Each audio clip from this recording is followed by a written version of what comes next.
What's up, D-Gens? This week on SGPN, the countdown to kickoff is on as Sean and Ryan dive deep into the NFL and college football Week 0 picks. Plus podcasts covering the EPL, UFC Vegas 35, the BMW Championship, and your favorite fantasy football players you love and hate. All that and more exclusively on SGPN. This episode of the Golf Gambling Podcast on the Sports Gambling Podcast Network is presented by WynnBET. WynnBET is now live in Colorado, Indiana, Michigan, Jersey, Tennessee, and Virginia. From boosted parlays to in-game odds on every major sport, WynnBET has what you need to win. So go sign up today to get a risk-free bet for up to $500. Download WynnBET app now or visit wynnbet.com and start winning today. And we're also brought to you by PropSwap, America's #1 app to buy and sell sports bets. Use promo code SGP on your first deposit and receive up to $500 in bonus cash. That's PropSwap.com, promo code SGP. And we're also brought to you by PicksWise. PicksWise is the #1 home of free sports betting picks. Visit PicksWise.com and make your next bet better. And Underdog Fantasy. Sign up at UnderdogFantasy.com with promo code SGPN and receive a free $25 entry to use in the Best Ball Mania 2 for a chance to win $1 million. And, of course, don't forget to download the SGPN app. SGPN is giving you a chance to win $100K NFL Week 1 exclusively on the SGPN app.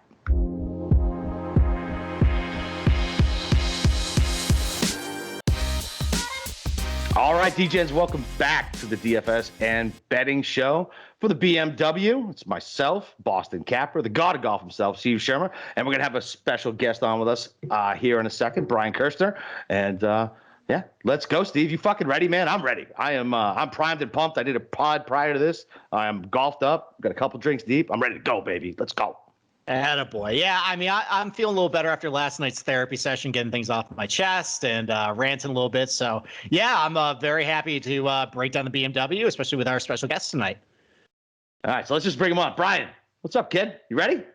I'm so ready. I want to thank you guys so much for having me on. It's always great to go on a podcast you actually listen to and enjoy. It just makes it so much better. And I'm very much looking forward to talking about the field, best bets, DFS, everything about the BMW this week.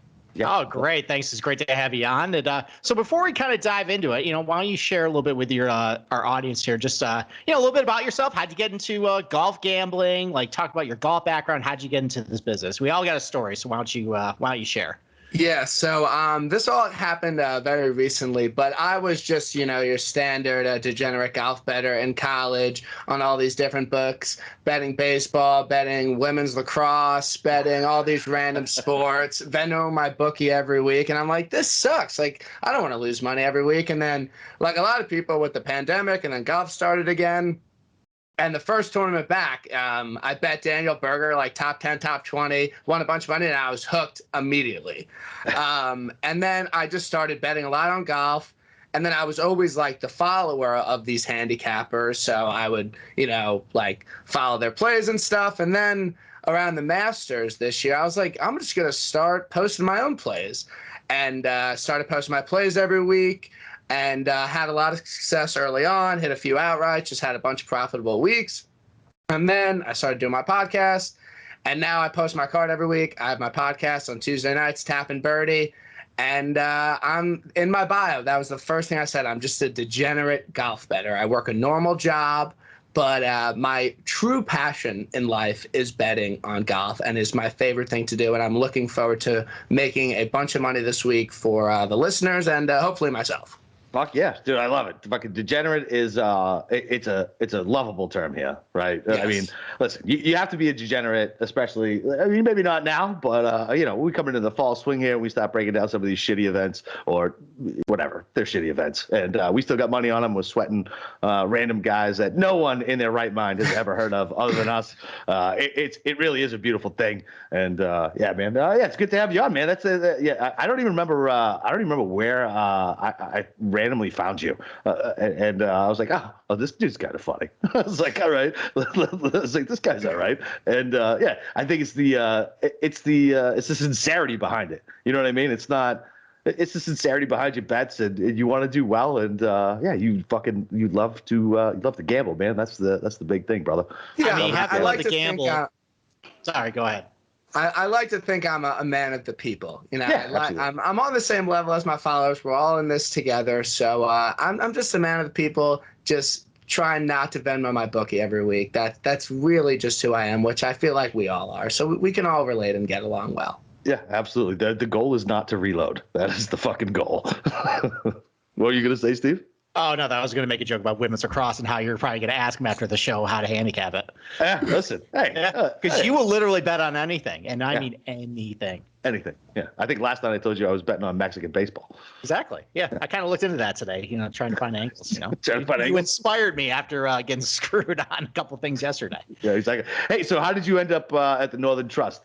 Oh my God. I saw some things on Twitter where you were you ended up getting on Finale late to save. Yeah, so I post my card every week, and I had a bunch of plays. The only bet that hit was Tony Finau top 20. So like I was in for like a bad week.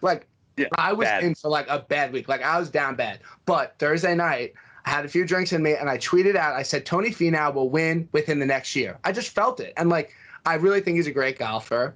And then this guy, Jeff, who's my friend on Twitter, he posts his plays. He's a really good handicapper. He goes, all right, I'll take you on the bet. So I'm like, $100.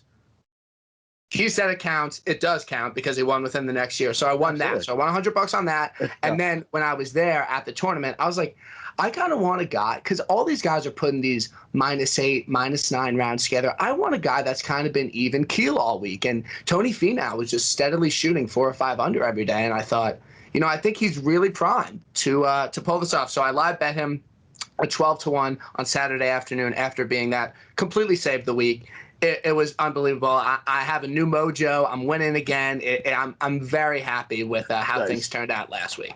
Good shit. Yeah, man. you did exactly what I did. I mean, I saw that. I saw the writing on the wall after I had a hunch it didn't fall through on Thursday. I'm like, you know what? Why don't I do it just in case on Saturday for a 12-1? And yeah, sure enough, that hit. So I'm glad you're on that train. And Boston Capper, I'm sorry you missed that life preserver. Well, I mean, listen, what was I supposed to do? I already had fucking Rahm and Smith. I was not putting somebody else in the mix. And it was a football bet on Rahm and whatever. Like I had Smith at 50-1. Like I said, I was walking around. Hey, I had my heart broken with him too. It's okay. Yeah, I mean, you don't have to be a dick and bring it up again. We already went over this last night.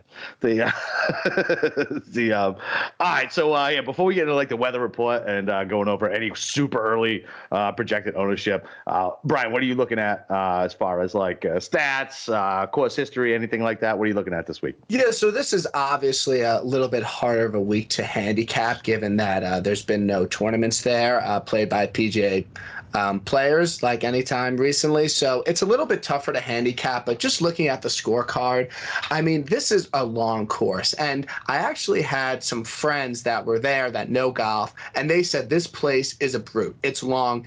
You're going to have to be gaining off the tee. You're going to have to be over 300 yards off the tee. You're going to have to hit fairways. These fairways are very small, and they're about 25 yards wide on average. My good friend Andy Lack tweeted about that.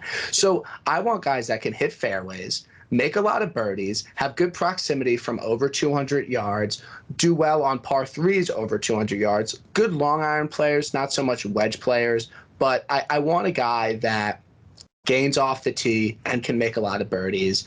And in my opinion, they kind of set this course up like they kind of do for majors. The winning score will be different, but for majors, they take a course, they make it longer, they grow the rough, and they make the fairways tighter. So I think that looking at guys that play well in majors can be very valuable this week, and I definitely have a few of them on my card.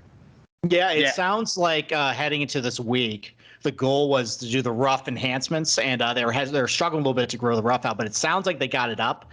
And I was kind of speculating last night if they would try and pinch the fairways a little bit, because some of the landing zones, if you clear the bunkers, is a little wider. Sounds like from what Andy Lack said that that's the case. So yeah, I agree with that. I think it's going to be really demanding tee to green. It's going to be a brute. I think the weather conditions, which I am going to talk about quickly, that might create some opportunities to get some birdies and some scoring. So I guess we'll start start up on Thursday, it's going to be hot. 91 degrees, real feel of 100. Hot, humid, sticky, typical Maryland weather. No wind. Doesn't look like there's any wind really in the forecasts the first couple of days. So, as far as like wind splits for DFS, I don't really see anything. It seems like it's going to be pretty soft. The greens might be pretty receptive. They are pretty small, so any little bit of help these guys can get in order to hit the greens to keep it on, that's going to help. And then Saturday, Sunday, there's a threat of thunderstorms every day. It's just typical swampy, soupy Maryland weather. So hot conditions, balls can be flying. Green should be relatively soft with the humidity and maybe some showers. Yeah, I think even though I think you're going to get exposed if you're not playing well, but if you're playing well, you hit fairways, hit greens. I think the winning score can be between like 15 and 20 under par. I don't see any reason why these guys can't really go low this week. Yeah, and so I was hoping it was going to set up more towards. That's why I texted you that this morning. I was hoping it was going to set up more like, Quail Hollow versus, Shadow Creek, where it was a birdie fest. I don't know. I don't know. I guess we'll see. But man, if those fairways are that tight, right, and the greens are pretty small, the rough's penal, I can see it not being 20. Some 15 sounds okay. It's still kind of a birdie fest, but not a complete birdie fest. I hope it plays hard. I hope it does. Yeah. It's the playoffs. It's the second last event. Like, set it up hard. Don't cater to the fucking players. Like, make it hard. Make it fun to watch for the rest of us. It's a no-cut event anyway. Make them struggle. Dude, and walking around in that fucking heat, that shit sucks. Like, playing in hot-ass weather as somebody who plays in Florida fucking every weekend, it sucks, dude. You're gassed. Well, those are world-class athletes. They're not smoking 2 packs of cigarettes a day like you are. Hey, man, listen. Yeah, that's fair. They're not also slugging gin and tonics on the course either. So, yeah, man. I don't know. I really do hope it plays closer to Quail Hollow, man. I just enjoy that type of golf more anyway. The only difference was Quail Hollow was really firm. So balls had trouble staying in the fairway because they were just rolling through. If it is going to be a little softer with some thunderstorms, the fairway is actually artificially a little wider then because it's just harder. There's not as much rollout. There's less of a chance the balls are just going to bounce to the rough. So, they might get a little bit of a break and be able to hit the fairways a little easier just because the ball's not going to be rolling as far as like it did at Quail that week where everything just went to the rough. So yeah, and my friend did say that he said the greens were not very undulating or demanding. So I think once you're on, it's pretty easy to putt. I don't think the winner is going to have to gain a bunch of strokes putting. Like last week, a lot of bad putters historically played pretty well. So I think if you're in the fairway and you hit the green, I don't think putting is going to be the biggest issue this week. Okay, great. Why don't we go over some ownership real quick? So over $10,000, it seems like everybody's just keeping riding the John Rahm train. Looks like projected ownership well over 20%. That's kind of caused that everybody else in the 10% range or in $10,000 range kind of get ignored. And you get Xander pushing about 12%. He played well, and then I think he played a little better than the results showed last week. You got JT at about 15%. He finished fourth, though. I would have figured his ownership a little bit higher, because of that. Everyone's really kind of ignoring Morikawa just because of the injury. DJ's not really playing well this week, coming in. Spieth's kind of on a little bit of a slump. No one's really going to him. I know there's a couple pivot plays away from Rahm that we'll talk about. $9,000 range, it seems like everybody is going towards Rory and DeChambeau. These guys typically are in the $10,000 range. Now we're in the mid to low nines. It seems like everybody's starting to build with them. If you're going with Rory, they're pairing it with DeChambeau and they're going from there. Cantley's usually popular, every week. He's hanging around 15%. Same with Hovland. Berger has kind of crashed with his ownership. He was the most popular player last week. He's now low teens. Apparently everybody hates him this week. We'll talk about him. Going down the $8,000 range, they're not really punishing Paul Casey after what happened last week. He was pretty bad, and people are going right back to him. Just they see the ball striking stats and they just want to keep going to him. So he's about 18%. The ownership's kind of pretty spread out around here. A lot of guys in the mid to upper teens. You got Hideki, Scheffler. Those guys have been pretty popular lately. They're popular once again. Corey Connors played pretty well last week at the top 10. He's seen a little bit of a spike in ownership. Harris English and Sam Burns are also getting a little bit of steam based on what they've been doing lately. $7,000 range. The most popular players are you got Keegan Bradley getting the bump from last week. He's about 12%. Shane Lowry played well last week. He's at 12. You got Kokrak at 10. You got Charlie Hoffman at 15. He finally played well last week. You got Johnny Vegas. People are forgiving him after a miscut last week. He's about 15% as well. So, and then a bunch of guys between like 6 and 8% that I think are pretty good pivot plays that we'll talk about.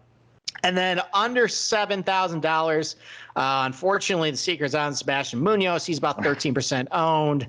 I've seen a little bit of steam on Cam Davis as well, just because he's a bomber. People are going with that narrative. Keith Mitchell played well last week. He's pushing 10%. Taylor Gooch is 11% just because he plays really well in the Fazio courses. And then Hudson Swafford at $6,000. I think people want to, spend a lot up top. And Swafford has actually shown a little bit of form lately. He finished 37th in Wyndham. He finished, I think, top 10 last week. Second at Palmetto, which is a Fazio course. I think that was what the connections that people were making to make his ownership 9% this week. Yeah, I think that's more of a hey, I'm jamming some people in at the top who's playable down here at the 6K range more than anything else. Yeah, exactly. Cool. Yep. So, all right. Why don't we take a quick break before we dive into stuff? All right, let's do it. Listen, are you ready to win money and boost your odds? WynnBET is now live in Colorado, Indiana, Michigan, Jersey, Tennessee, and Virginia. We're bringing you the excitement of Wynn Las Vegas to online sports betting and casino play. Exclusive rewards right at your fingertips. Get in on all your favorite teams, players, and sports from the NFL all the way down to the WNBA. Great promos, odds, and payouts are happening right now at WynnBET.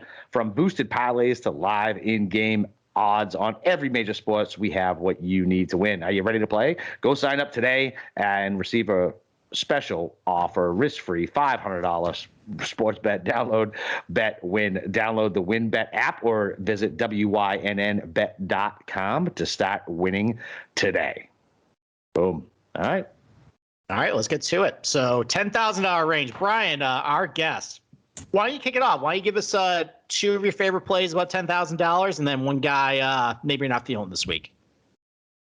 Yeah, so in the 10K range, I do like everyone's favorite gold medal winner, Xander Schauffele, at $1,100 this week. I think he's the second price guy for a reason.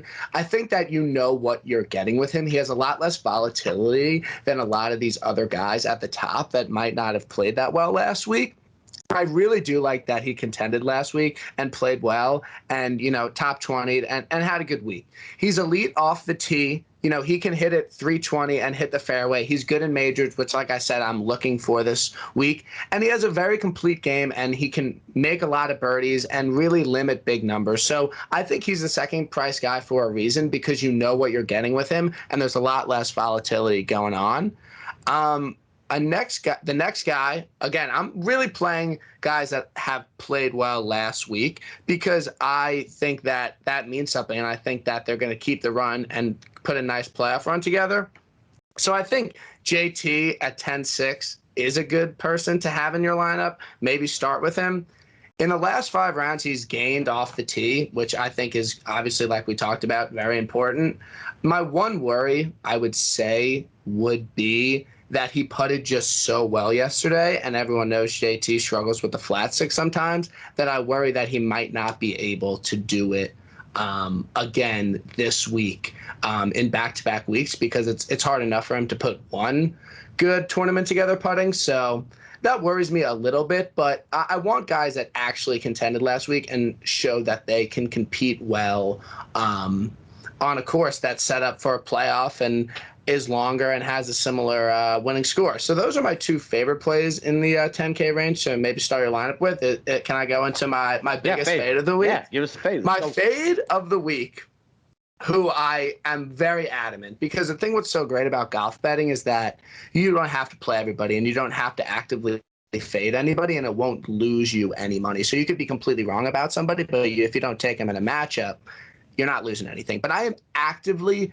fading Brooks Koepka this week. In my opinion, when a golfer shows you his true colors and when he shows you who he truly is, you have to take him at that. The last 2 tournaments, the non-majors, he just has not competed well in. And I want a guy that has the potential to backdoor his way into a top 10 or a top 20 for me. And Brooks does the complete opposite when he's not in contention. So Okay. The thing about Brooks Koepka is that he hasn't posted a top 10 other than the Travelers, which no one bet him, at a non-major since February. So I think if he's showing you that he's not going to contend and do well at these non-majors, then you just don't play him. And obviously his stats are going to work out well, and obviously he does everything well. But for me, he's a big bet in majors, but at these playoff events and these other events, in my opinion, he's just not a play for me, and I've lost enough money on him. All right. Who's next? Me or you?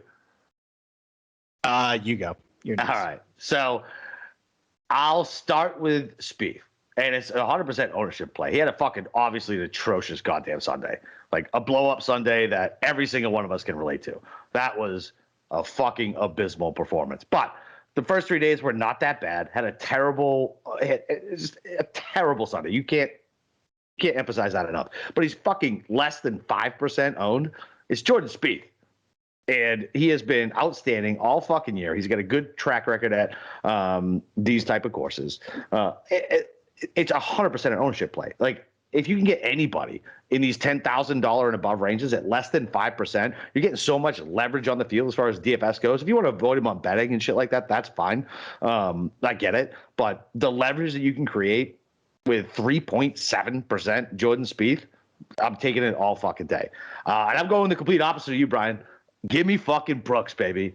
Give me fucking Brooks. This is a cat who is in contention, is going to deliver for you.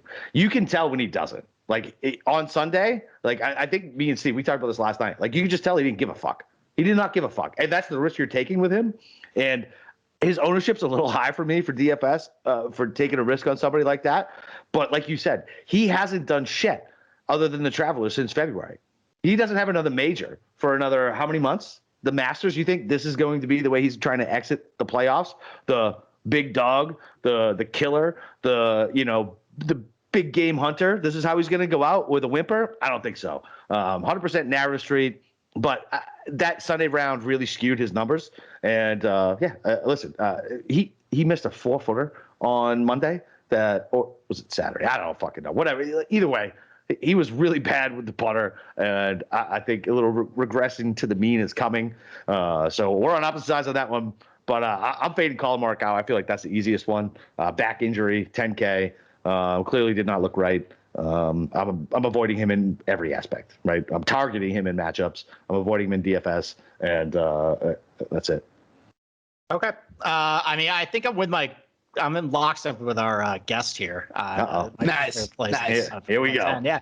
I mean, listen, like, Brian said a lot of stuff about Xander that, I was going to say anyways. I mean, look, I think the one concern I think I would add to the analysis is that off the tee lately, Xander hasn't been quite as good. He's been losing a little bit of strokes off the tee. And that was one of his weaker parts of his game last week at the Northern Trust, but he hit his irons really good. He typically putts well on bent grass. We've seen him have success on Fazio courses. He finished second in Shadow Creek. He won at Kasuma Gaseki. And I expected his ownership to be a lot higher given his recent success lately. I'm fine using him at 11-1. And then I also have the hesitancy on JT. Like, I just looked at his performances the last couple of years, and you're right, he hasn't been able to back a really good putting performance, I think, since 2017, where he had back-to-back good ones. He has shown that he's been able to win without using the putter, though. I mean, he lost 3 strokes in the final round with the Players and still ran down Bryson and Lee Westwood. He lost strokes at St. Jude for the entire tournament, still won it. I mean, he definitely can ball strike his way to a good performance, and it does seem like he did go back to his old putter. Maybe that's enough to get him a little bit of confidence. Like a lot of like the 5-footers that we've kind of seen all year, with he's real tentative with it. He pushed it. Those were like jammed in the hole. It seemed like he's got a good feel with the greens now. So I'm okay going back to him. I think he's kind of ready to ship. And if JT's like only 15% owned, and given how well he played last week, I'll go back to him. And then Capper, I disagree with everything you said about Jordan Spieth. Like, listen, like, he's actually not very good at some of these other big boy golf courses. He hasn't been very good.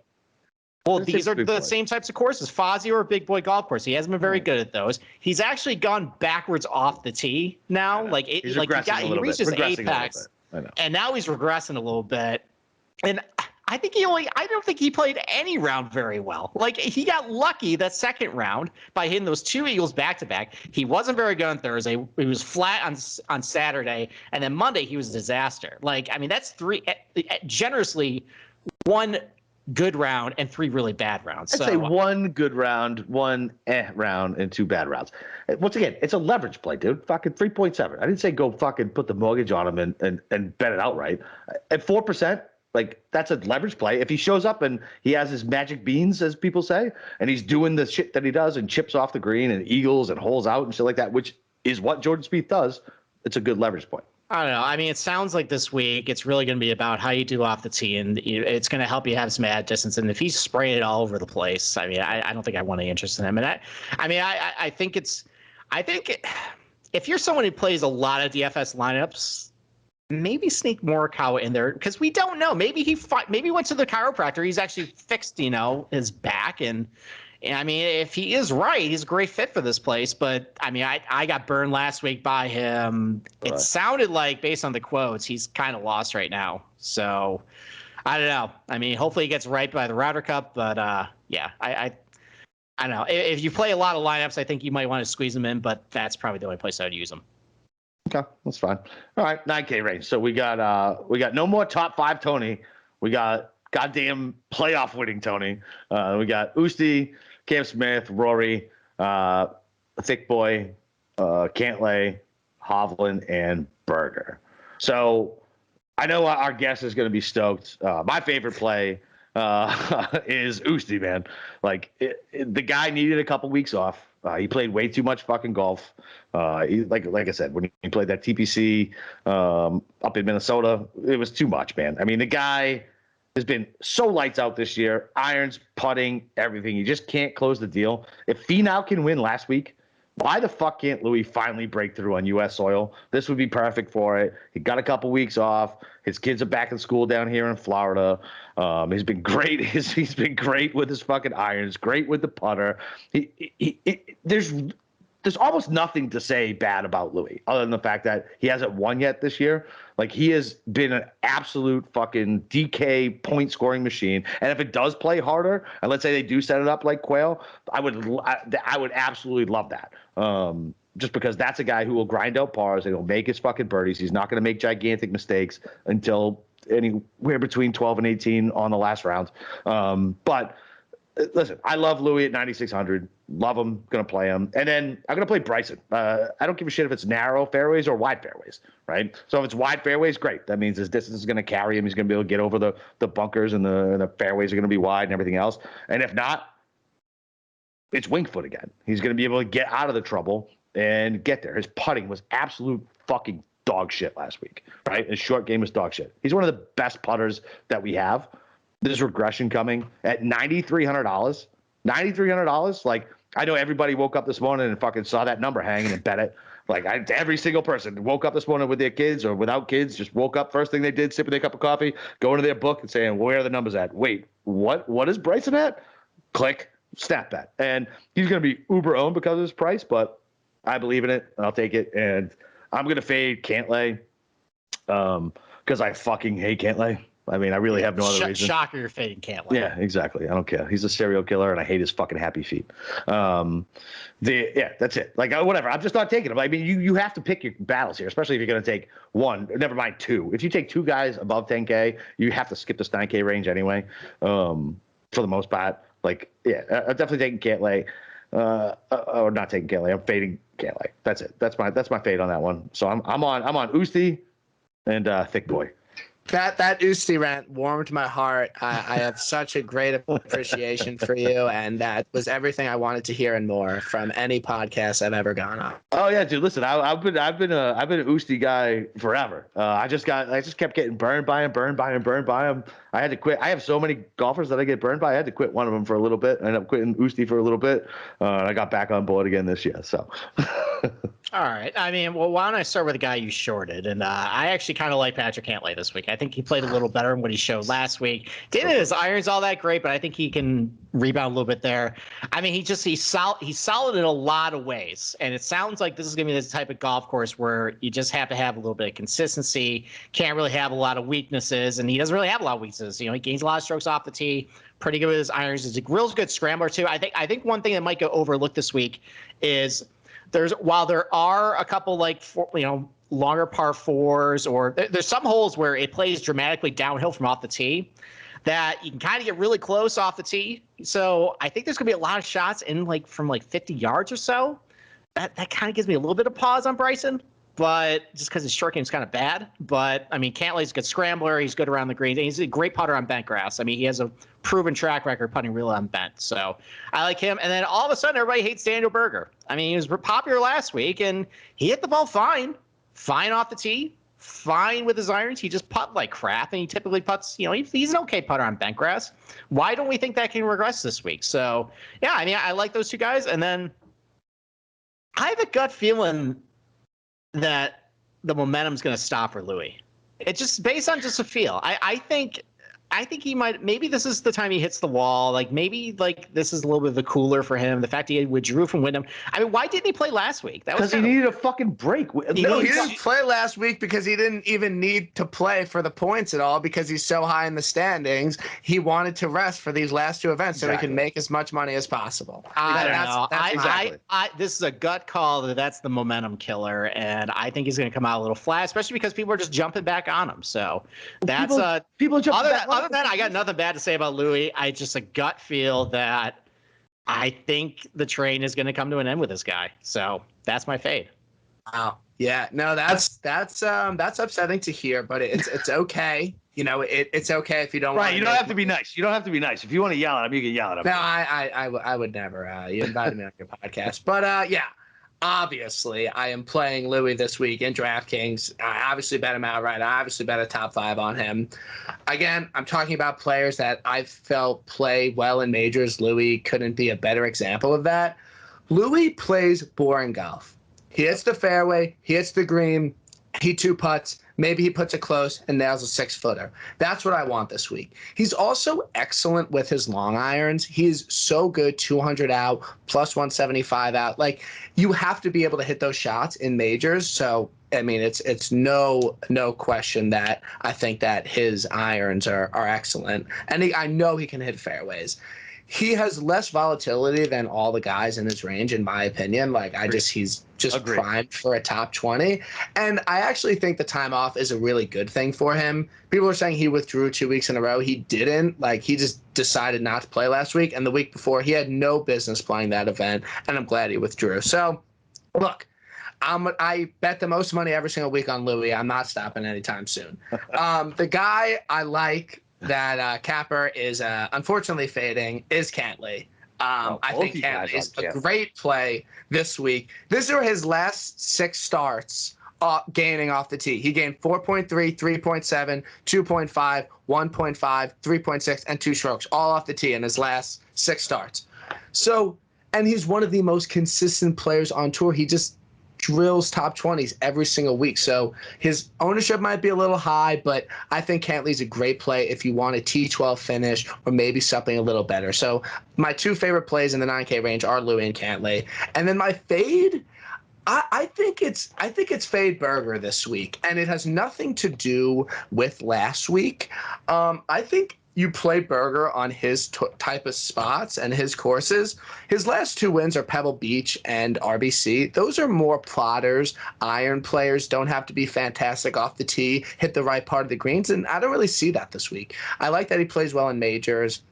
But in my opinion, it doesn't scream a Berger course to me, so I won't be fading him hard in any matchups, but I don't think he's worth it in DFS. But I think if his ownership's a lot lower than last week, just game theory, it does make sense. So those are my 9K plays for this week.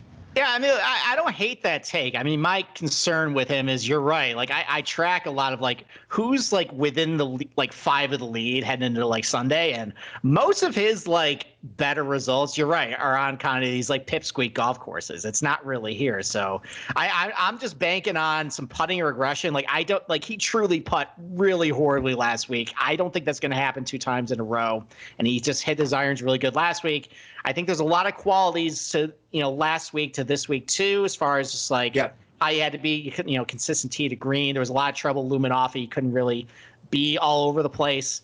That's just why I'm getting on the Burger train, especially with, it seems like everybody's kind of getting off him, because what happened last week.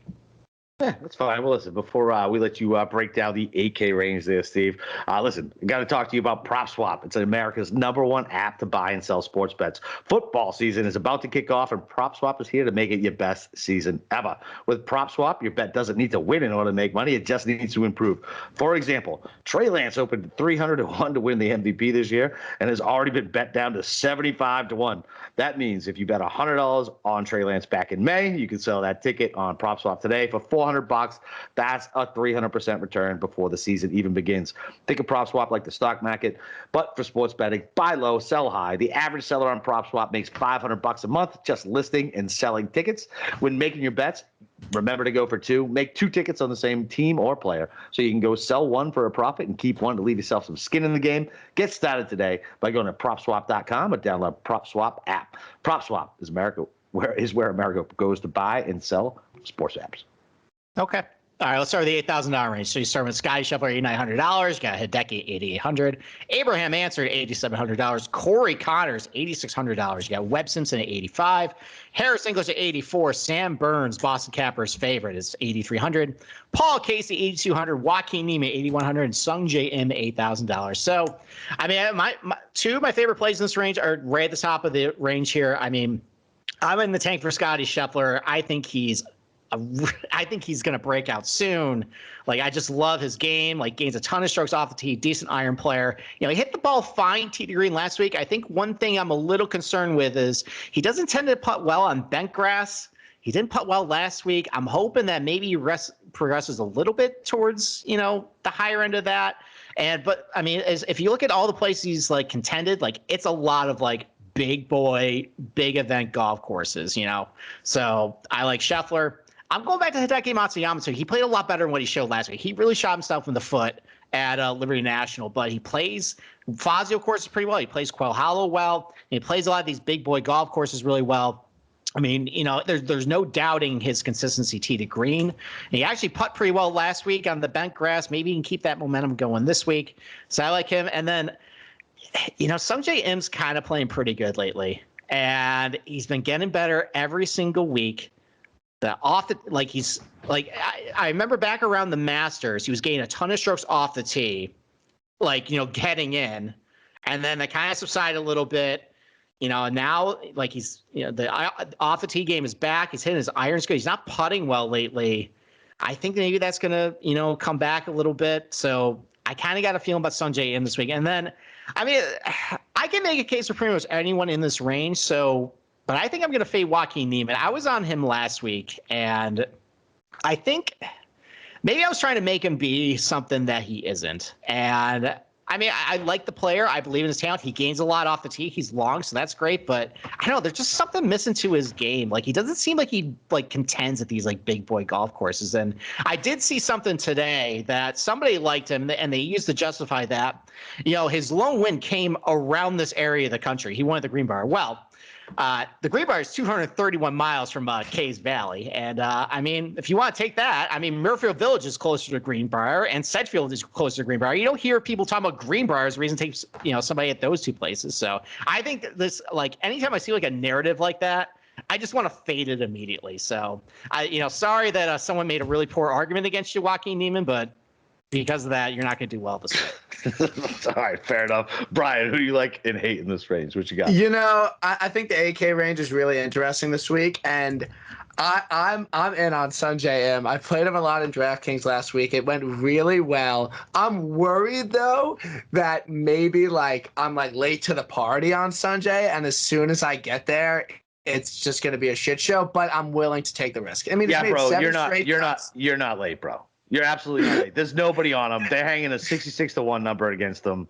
Like, yeah, but I mean, what did we call him on this podcast, though? Knucklehead. I know. I know. We're not calling him Knucklehead, though, right? We're just assuming he's gonna be fine. No, listen. I was gonna let him get through his thing, and then I would counterpoint it because it's funny. So because I just did Andy's before this, and we talked a lot about Sanjay. He likes Sanjay too, and I even brought up the fact that we call him Knucklehead because there's always one fucking thing this guy does, whether it's Saturday or Sunday, and you think you're gonna get it, and all of a sudden he's hitting out of a bunker. It goes backwards into the fucking water somehow instead of just laying up into the goddamn fairway. It's always something with this guy.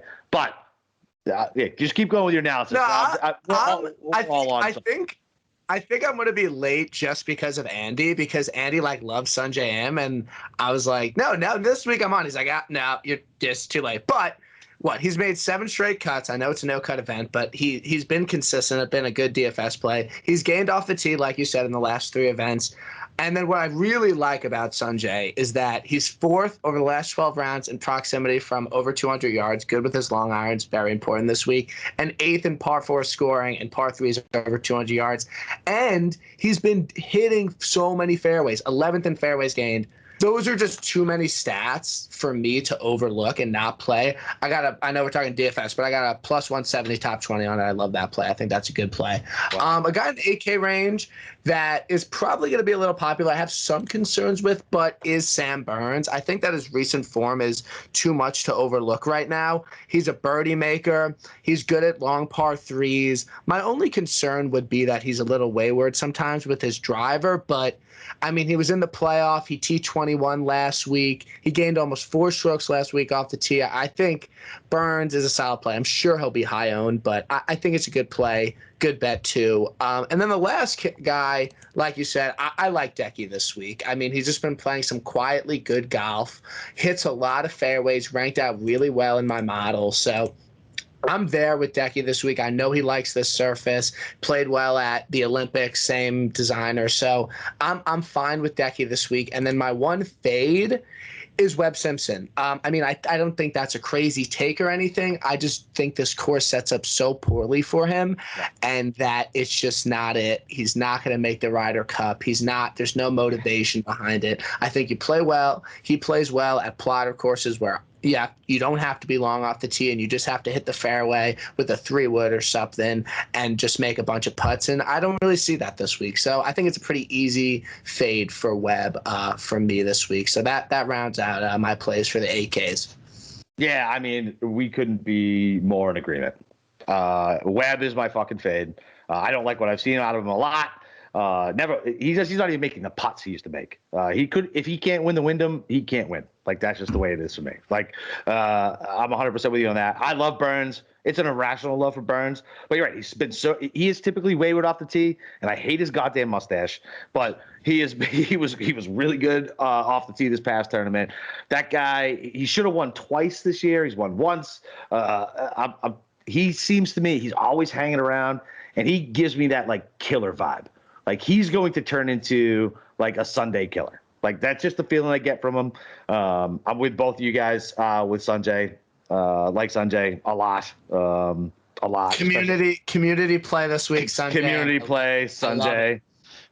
Huge on him, even though he's a knucklehead. He's only 8K. Even if he has a blow-up hole, it's a no-cut event. That way, if it came on a Friday, it wouldn't fucking kill you. You still come back out on Saturday and Sunday and still score because that guy scores, right? And that's the name of the game in DK.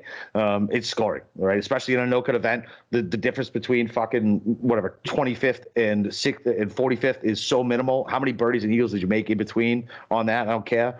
But where you place that. And Decky, yeah, I like Decky too, but I'm really high on Burns. Neither one of you guys talked about Answer Man. Good course history, or not good course history, but good correlation course history. Typically in the mix. Didn't have a great Friday and Monday. Played all right over the weekend. 8,700, sub 10%. I don't mind Answer this week either.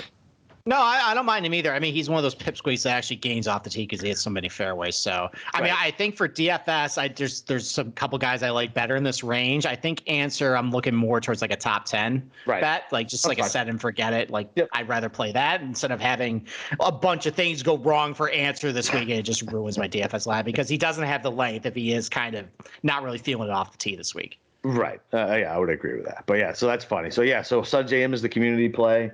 That's nothing can go wrong. I'm sure nothing's gonna go wrong. Nothing can go wrong at all. No, definitely not. All right. So, all right, 7K range. Brian, you start off, man. Who you got? Right. 3 plays. Who are your 3 favorites? Look, all right. This guy's been on my card for maybe the last 4 weeks. He is the quintessential birdie maker long off the tee. It's the greatest city to visit and be a degenerate. Vegas, baby. I'm going to Vegas this weekend. Look, I mean, it's just too obvious to not play him this week. I mean, he is just unbelievable off the tee, and he contends in every single birdie fest. Second at Palmetto, same designer, same long off the tee birdie fest. Second at 3M, who won that? Cam Champ. Have to be long off the tee. 15th at the Wyndham. Of course, he should never contend on. I don't care he missed a cut last week. It doesn't matter. He lost strokes off the tee. I'm going back. I usually don't play guys that burned me the week before, but Vegas, too many signs there, and I'm not hopping off him anytime soon. Another guy in the 7K range that I like, and I don't. It might be a poor play, but I kind of like Cam Champ a little bit this week. I mean, I just think that his length off the tee has to matter, and that his ability to make a bunch of birdies can definitely help him this week. So Cam Champ, I think his ownership might be a little high just because of the bomber narrative, but I think he could be a decent play, but I certainly don't love it a lot. And then weirdly, you wouldn't think of him, but I think Keegan Bradley can have a decent week. I mean, I don't know. I just think Keegan Bradley, he took some time off. He said he needed it. And then he contends last week. He actually cashes a top 20. Again, we're talking about courses that you don't have to putt super well on. Not super undulating green. Just get it in the fairway, get it on the green, and you can do well. So I like Bradley this week. And then my fade in this range would be Kokrak. Again, I just think something's a little off with him, and I think that he had his magical run earlier in the year, which was super impressive, but whenever people think that he's going to play super well at a course like the U.S. Open or last week, he just never really pans out well. So maybe this will work out well for him, but I think he's kind of he had an unbelievable season, but I think he kind of fell off a little bit, and I will not be playing him, and I think he is deserving of a little bit of a fade.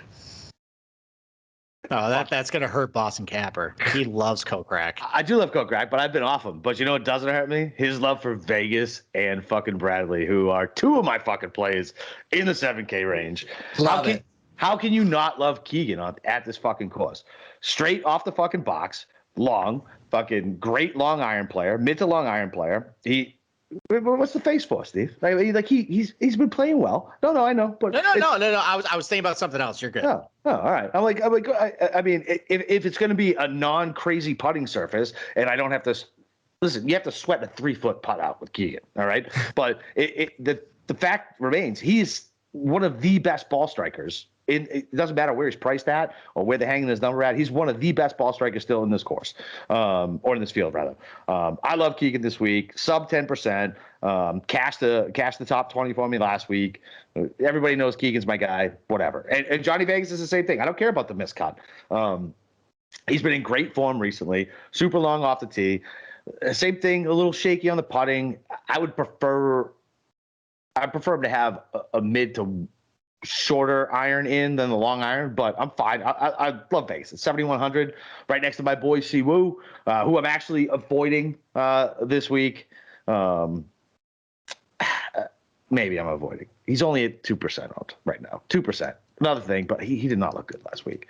Other than that, in the 7K range, I think I need somebody to talk me out of Sergio and McNeely. Yeah, I'd say hard no on Sergio. He's definitely not worth your money, and there's a lot better in the area. Sergio is a hard drug to give up, but I think it's time for you. It's true. It's true. Sergio's been very hard to kick. Man, I just don't understand him. And I'm like, man, he should fucking be better than he is. I mean, the motherfucker won putting with his eyes closed, for Christ's sake. Like I don't understand it. My two big plays are Vegas and Bradley. I'm not actively fading Kokrak as far as like betting and things like that, but I'll have no part of him in DFS. I just don't trust him right now. There's so many bunkers around here. I know he won at Shadow Creek, but there's nowhere near as many bunkers here as Shadow Creek. And Kokrak sucks out of the sand. He is fucking terrible out of the sand. He is Tommy Lathrop out of the sand. Shout out Tommy. The Siwoo, man, I might have to play him if he's going to be sub 3, like just out of principle. But other than that, I mean, there's really no fades in this range for me. Because you don't have to like really fade. There's nobody super chalky other than Kokrak, who I'm actively avoiding anyway. Yeah, I'm indifferent to Hoffman at 10%. So yeah, no active fades. I think I got 2, possibly 3 plays in here. I don't hate the Cam Champ play that I don't hate it. But he's been good lately. He's hitting his irons really good lately. I know. He's somebody who I think we touched on last night, Steve. And it's like, all right, like I can see it. So maybe I got to dig a little deeper on old Cam Champ. No longer Scam Champ. Okay. So this guy burned me pretty bad a couple weeks ago. He burned a lot of people to win him.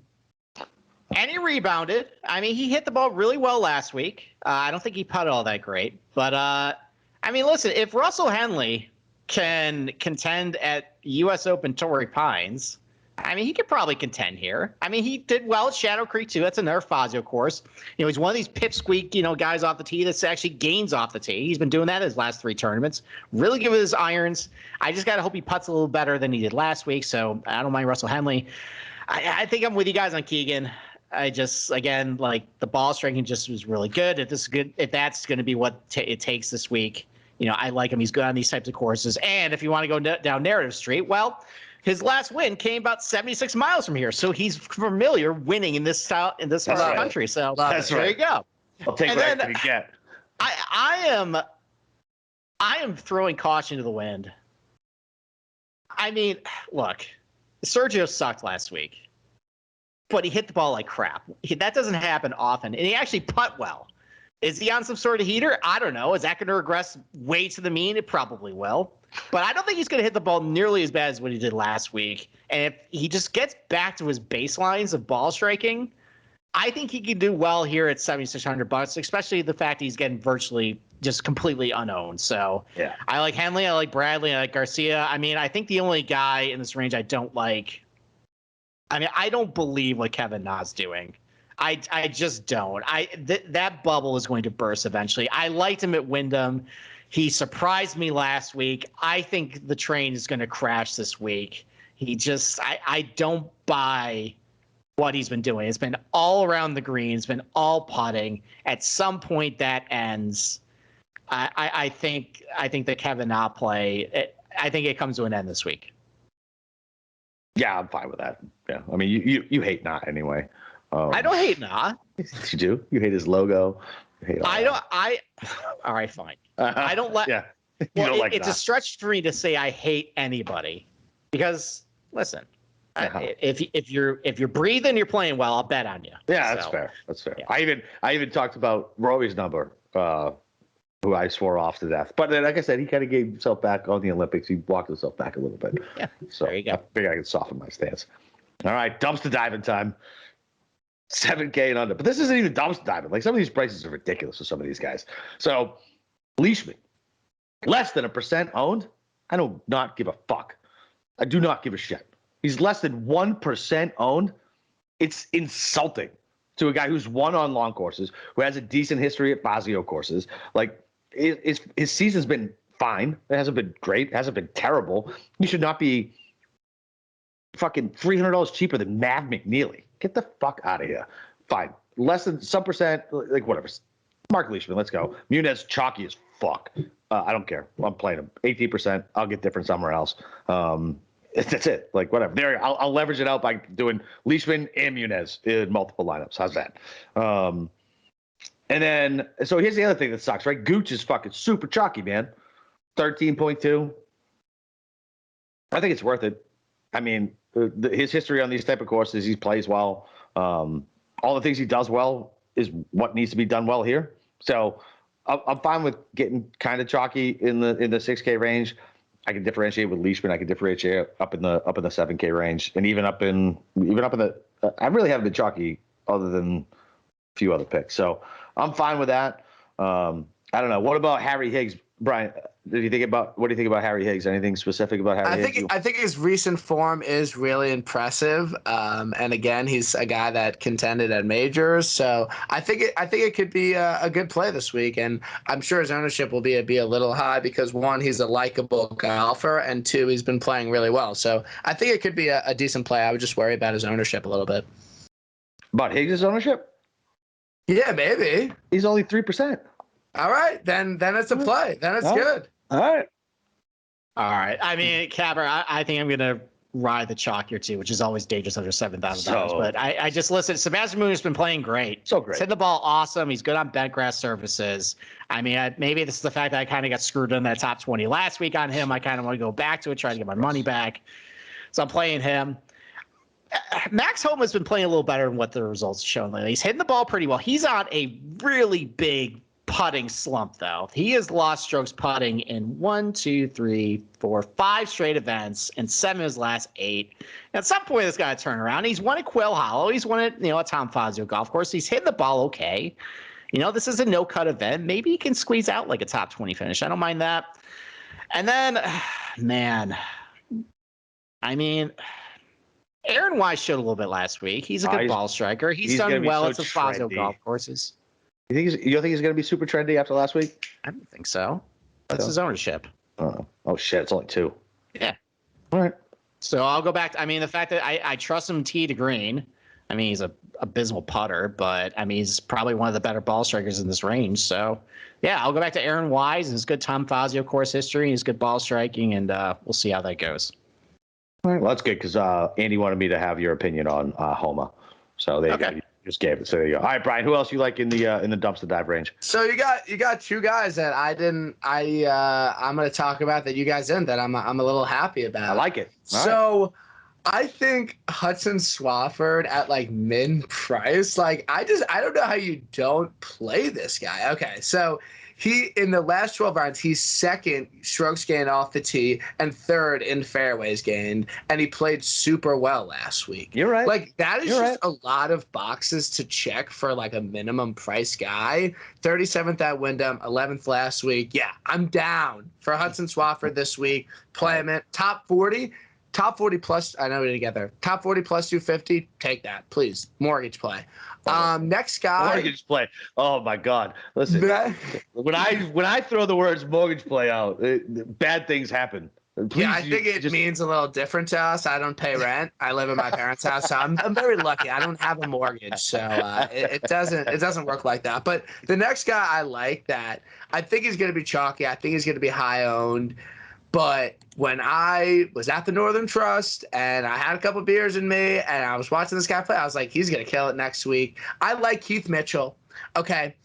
We're talking about Tom Fazio. We're talking about Quail Hollow, top 5 there.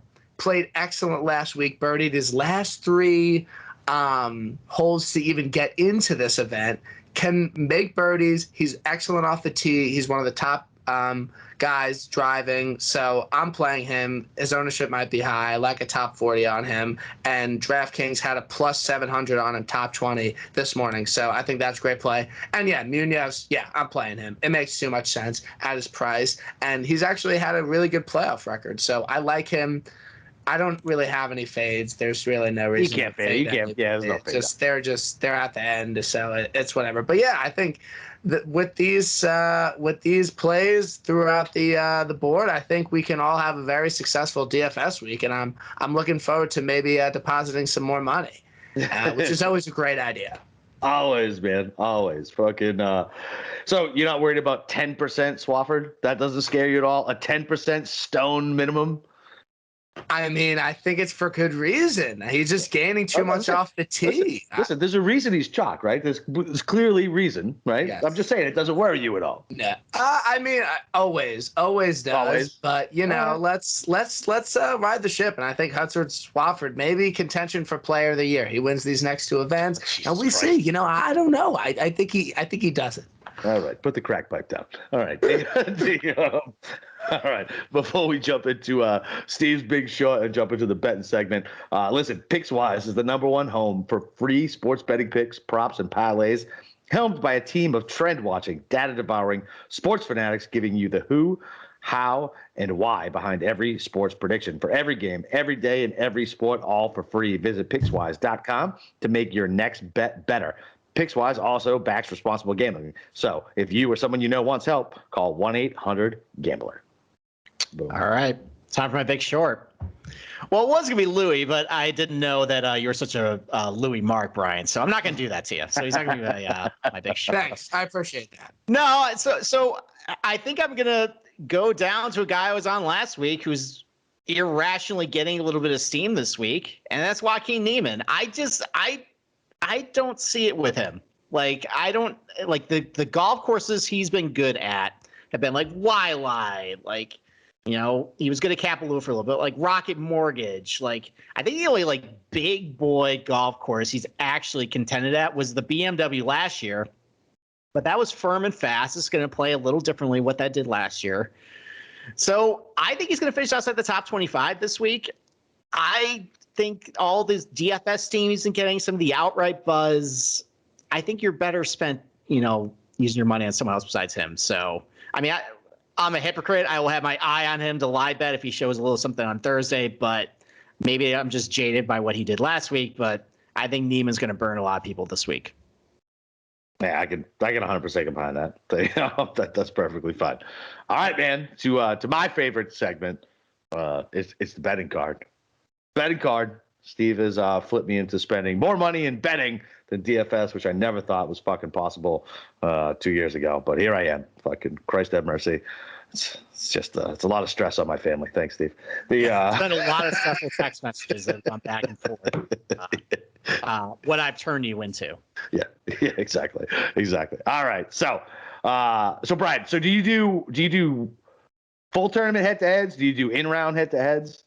I do everything. I like to do the full tournament head-to-heads because, golf tournaments are on the weekend, so it's not best to look at the board after a few drinks on a Friday night. So I like to keep it a full tournament. Factually incorrect. All right, well, I know my limit. I know what I want, and that's what I like to stick with. But I do have a favorite matchup, full tournament for the week. Can I give it to you? Absolutely can. That's what you're on here for. All right. Cantley minus half a strokes over Brooks Koepka. Love that play. You're getting one of the most consistent golfers versus one of the most inconsistent golfers that's going to show no sign if he's not in contention over Saturday or Sunday. Lay the half a stroke. Love it. I absolutely love that play. What's the juice? Because it's going to matter. No, the odds are minus 120. It's minus 140 regular, so I think minus a stroke, it will be like minus 115. So you're not laying too much juice. I wouldn't recommend if you like laying juice, just take it straight up. But I'm not laying 140 on that. I'll take the stroke. So you're getting a stroke. Yeah. So Cantley has to win by more than one stroke. You're laying a stroke. Yeah. Laying a stroke. Gross. I hate it. You just hate Cantley.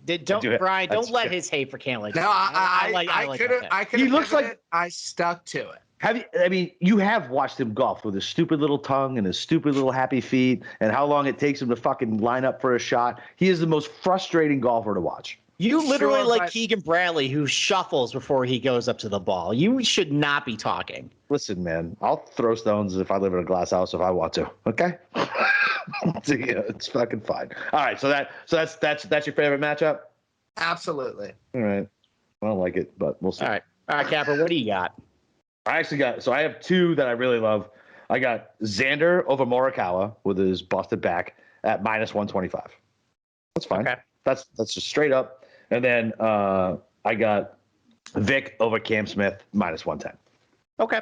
All right, we're on similar wavelengths. So I decided to pick on Morikawa too, which I famously did this at the Heritage, and that blew up in my face. We both did, and that was not great. Very badly. So maybe fade this analysis and pick Morikawa. And he went up to like the Himalayas. He met with some Buddhist monk. They set his back right, and then he's fine for this week. Sure. But no, I'm also on Xander -120 over Morikawa. I just think, listen, Morikawa just. If that back is really barking, and it's someone who hurt his back over the weekend, like he can't do anything. And I really like Xander this week. I think he's going to play well. Even if Morikawa's back is feeling fine, I think Xander can still beat him. So I was surprised, based on how well Cam Smith is playing, how big of a favorite Scottie Scheffler was over him. He was -130 head-to-head, and that smelled funny to me. So I took Scheffler -130 because, like, my instinct would be like, well, I'm getting value on Cam Smith. He's been playing better. His long-term trend's been, better. Man. But you're right. It's the hangover, and I think that line is a little fishy. So I went with Scheffler -130. Listen, we're unanimously in agreement about Sung J M. I think Kevin Na is a big, giant faker, and it's going to come crashing down to earth this week. I got Sung J M just -110 over him. Straight head-to-head. So I like that. And then you mentioned earlier Maverick McNeely. Yeah. I don't like him either. Like, I think that bubble is going to burst on him too. I don't think, like, he's been playing well. His ball striking has been a little better lately. I don't buy that just based on some of his long-term trends. And I got a feeling about Max Homa this week, and I'm getting 1.5 strokes at -130 over McNeely. I like that. It's reasonable juice, and I think Homa's going to show a little bit this week. I think McNeely's going to kind of crash back down to earth, at Caves Valley. I like it. That's fine. I'm fine with all those. I'm terrified that we're all on fucking him, though. I'll tell you that. Oh, yeah. This is going to go horribly. And because as soon as I guess right before I got on this pod, I bet him. Well, we'll get to that part. But all right. So do you do first round leaders, Brian? I don't, but Why? There's been Why a not? few I don't know. It's a tough way to start the week, but there have been a few times Or it's a great way to start the week. There have been guys that I bet outright that were first round leaders, so I could be down for that. And I have a few first round leaders that I think are locks, easy money cash. So, all right, I love it because they always are. Okay, go ahead. I mean, yeah, just take Louis first round leader. I mean, he doesn't have to win. I mean, he can't win. He can't do it on Sunday. But you know what? He can do it on Thursday. All right. So I'll take Louis first round leader. That is my single first round leader play. And that's my favorite first round leader play. What about you guys? So Steve lets me just play in the degenerate pool on this one. I don't dip my toes in this pool. There's nothing. Listen, Brian. Because you have a day job as well. So let me tell you something. On Thursday, when you have your PGA Gold up on one monitor and you're watching this shit, man. Nothing better. There is nothing fucking better than sweating out an 80-1, a 50-1 fucking. Listen, throw $5-10 on it. Fucking who cares? Fucking pick 10. It's $50. You've spent $50 on way worse, and you get a nice sweat out of it. It's a beautiful fucking thing. My Thursdays are my goddamn favorite. So it's the same thing. I like Usti. Let's go. I like Spieth because he fucking pulls his magic beans out. Hovland, that guy can just all of a sudden just go eagle birdie mania. Keegs, because he can do it too. Burns, and then Siwoo. Those are my guys for first round leader. All right. Love it. All right, while we move on top 20 plays, Capper, what do you got first? I actually have 3 this week because I'm trying to expand. I'm trying to be better about bankroll management and not just being whatever. So, hey, speaking of that, Brian, I need you to send me your little card that you put out. I'll give you the Excel file, yeah. Thank you. Because I'm just too, because when I put my shit out, it's like typed out, takes too long. I got to put it in Slack, then I got to put it on Twitter, and I'm like, I'm not doing it twice. You got it, bro. You got it. Thanks, brother. All right, so top 20s, I got Keegan, +150, Burns, +150, and Muniz, +200. Okay. All right, I got Muniz a little better number. I got him +300. Yeah, but I have no dead heat. That's true. You have no dead heat. You shouldn't place finishing positions without dead heat, in my opinion, but it's okay. I unfortunately no longer have access to the book that does not allow dead heat. So you know what? I do what I can. So, yeah, unfortunately, New York State decided to take away that book, and I am still until next February when they will open up mobile gambling. My options are very limited, so. I'm on Munoz top 20 plus 300. I'm also on Homo top 20 plus 350. You can go look at my column on sportsgamblingpodcast.com. There's a couple other guys that, are some options for you this week in the top 20 market. I didn't love the pricing though. It's a 70-man field. Yeah, of course not. It's not great. I actually like the top 10 market a little better this week. So we'll talk about that one more in detail coming up next after Brian gets done telling us what his top 20s are. Look, I mean, I really, top 20s are like kind of my specialty. Like, that's kind of what I do best. Like, that has been my most profitable bet. So I hope I give out some winners. But I do like Sanjay M top 20 plus 170. I do like Munoz top 20 plus 230. And I do like Vegas top 20 plus 210. These are all ties included. Yep. I find I do best when in the top 20 range from about 180 to 250. Sometimes when I'm laying even money top 20, it doesn't usually pan out. And you want some plus money because you don't have to go 3 and 2 to be profitable if you hit a big one. So those are my three favorite top 20s, and my full card will be out tomorrow with some more top 20 plays. Some extras. Yeah, I like that. And look, man, that's it, man. You find your little niche, especially golf betting, because like we said, there's a bazillion ways to bet this fucking thing, right? Yep. So you find what you get comfortable with and what you like and whatever it takes to stay profitable. And once again, not Venmo your bookie and not reload your offshore account. That's it. Exactly. That's the fucking goal. There we go. All right, let's go to top 10 plays. I think I'm up first. Listen, this worked out beautifully last week, putting a football bet on John Rahm top 10, and I was able to secure another. Well, it wasn't as good as last week. I think the books wisened up a little bit and didn't offer plus money on him. But I got minus 140 on top 20 or top 10 for John Rahm. I'm going to hit that again. That's not bad. Listen, I'm laying a lot of juice, but listen, he's on Steve, a roll. What do we say? What is juice? Juice is, juice only matters when you lose. That's right. So That's I'm going to lay that. Nice. Listen, I really like Patrick Cantlay a lot this week. I got him a top 10 for plus 275. And then again, if you go to my column, there's a couple of other options you can have. You can go, Paul Casey. Like, I don't think anything changed from last week as far as what he does, with these, types of demanding tee green golf course. These ball streaks really good. You get him. Maybe Abe Answer shows up this week. Maybe he has the pipsqueak inside the top 10. Sung Jae, I'm going to go a little more aggressive in the top 20. I think he's going to finish top 10 and plus 450. Ooh, plus 450? Yeah.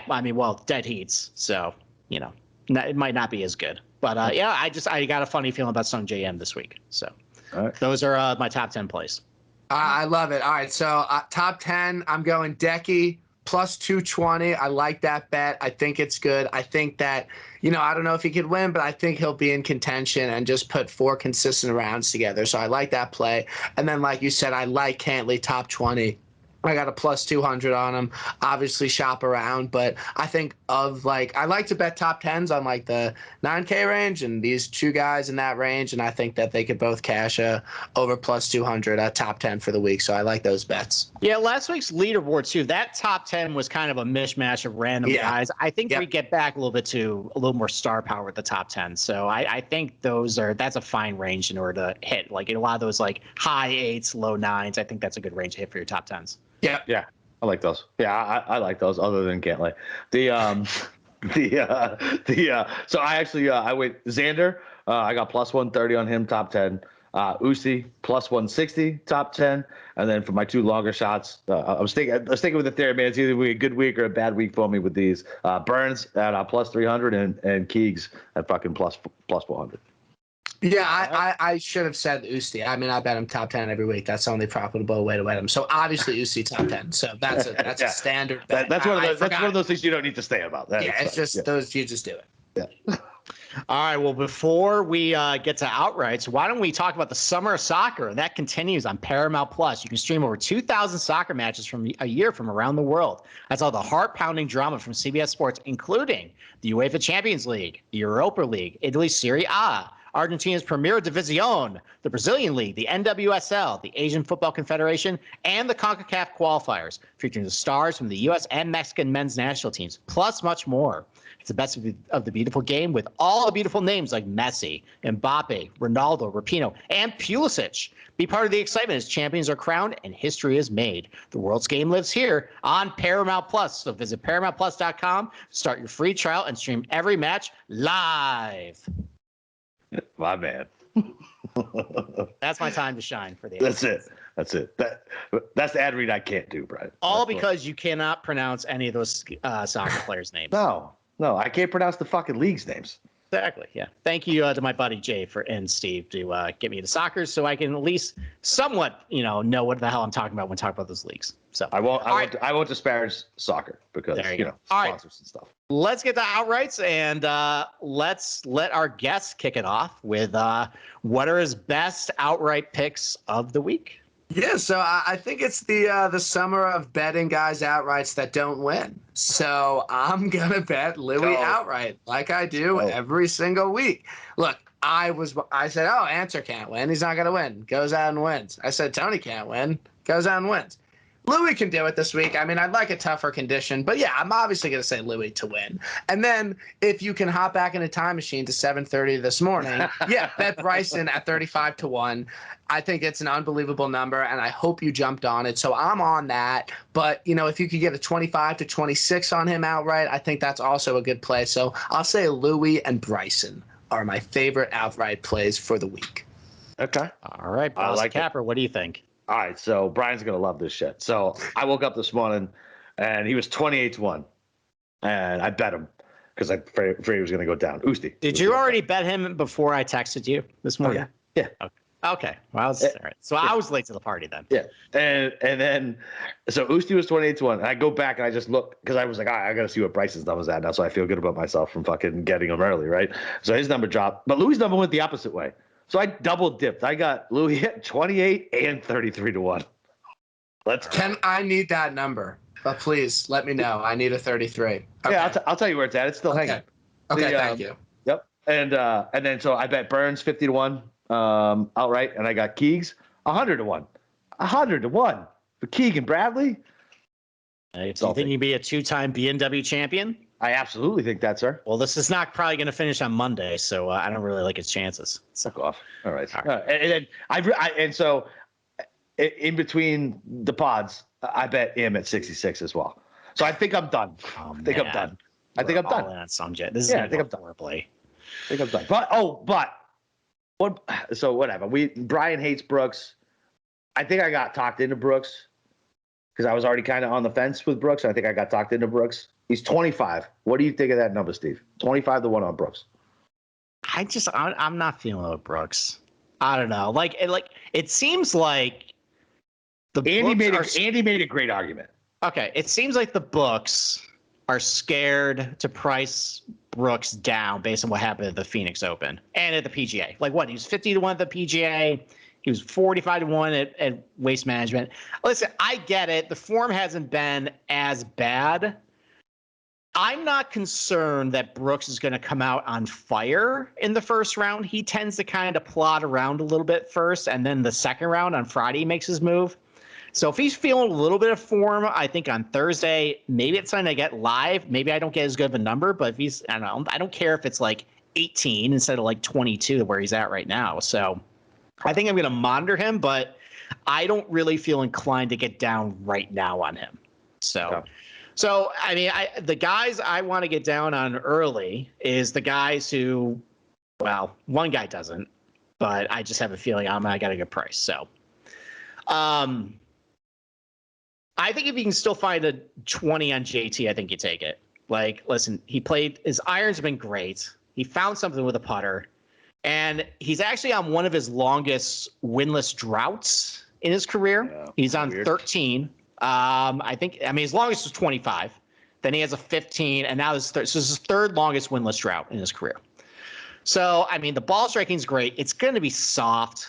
These greens don't seem like they have a whole lot of undulation to it. Maybe he figures something out with the putter. Play well again. I like him. I mean, like everyone else, I got on Bryson. Listen, when I charted out this golf course, the first name that came to mind was Bryson. All the shortcuts he can take, all the bunkers he can take. I mean, my one worry with him is that he's going to have too close of approach shots into greens, and his wedges really good. So bad. Yeah, but I mean, he putted so poorly last week. I think that's going to bounce back. Agreed. I like him. I was on Rory last week, and he disappointed me, but I got a really good number at 30 on him. Oh, come on. I did. Yeah, he's not winning anything. It's a good number at 30. And he has shown different parts of his game. He just hasn't been able to put it all together. And he won at Quail Hollow just by accident early this year. Why can't he do it at this golf course? So it was more betting the number with him. Yeah. So I did that. And then I really like Hideki. And I like the fact that the ball striking is really great. He actually putt well last week. And he's 40-1. Maybe he can put something together and, come out on top this week. And then you're right. I mean, listen, I'll monitor Brooks. There's a bunch of guys. I've been having a lot of success betting guys on Thursday in tournament. I put a list of guys maybe you want to keep an eye on in my column, just see if they show a little form. I'll probably be active with betting on Thursday, just to based on seeing how things go, trying to catch a little better number on some guys, and we'll see. We'll go from there. All right. Well, fuck it. Before we wrap up, I gotta listen. One last time, man. Football season's about coming around the corner, so you're running out of time to go over to underdogfantasy.com and use promo code SGPN for a free $25. That's right, free $25 to go ahead and sign up for a free shot at $1 million. So go download the app and sign up at underdogfantasy.com. Promo code SGPN. All right. So Brian, closing thoughts. What are we thinking? Are we gonna celebrate this week with the Usti U.S. soil win? Look, I mean, I don't think I could be any happier if Louis won. I mean, I would win a lot of money and I would just be overjoyed, and it would be like my son hitting a home run in a Little League game in the 9th inning. But I need a winning week. Okay, it's not even about putting out. I need some money. Okay. So I'm hoping my luck turns around this week. I put more effort into this week. I thought I could just be like, I like this play the past few weeks. And no, I need to put in the time and the effort. And I did this week. And I'm going to have a monster week. And everything's going to change. So I'm very much looking forward to Sunday afternoon when Louis hosts the trophy. It'll be a lot of fun. All right. Well, listen, tell all the degenerates where to find you, man. Of course. Yeah. So just my Twitter's Brian Kirshner. And then I do my podcast, Tappin' Birdie, Tuesday nights. Check that out. It's on YouTube and my Twitter. And I really appreciate you guys having me on. I had a lot of fun. It was an excellent podcast. I can't wait to listen to myself on 1.5 speed tomorrow on Spotify. My favorite thing to do. Yeah, man. Well, listen, we loved having you on, man. It was a good show. We'll definitely have you on again. And I hate listening to myself at 1.5 because I talk so goddamn fast anyway. I sound like fucking the Micro Machines man. So it's very interesting. I'm like, holy shit, I talk fast. But yeah, man, listen, really appreciate you having on. Yeah, everybody go follow him, man. He is the opposite of me on Twitter. I don't like stuff and I'll randomly repost stuff. This kid puts out fucking content. He's walking the golf course, sweating his balls off, fucking showing a video. He's a good follow, man. And yeah, go follow him. He's a DJ just like us. So go follow Brian and give him some love. So Steve, anything else? No, let's try and turn around our luck a little bit with getting a winner. Hey, listen, man, I had kids fucking 2 weeks ago, bro. I know that. You know what? That's true. All right. Maybe I'm just speaking towards myself. I've been very snake bit lately. I would really like to revel in some. You got it coming this week. I'm fucking. You're fucking too. You're 100% too. So why don't you go jump on him at 66-1 so we all make money? How's that? No, I'm gonna monitor him on Thursday. Fine. All right. So whatever. All right. So for myself, Boston Capper, the God of Golf, Steve Sherber, Brian Kirshner. Listen, let's go break them fucking books, boys. See you next week.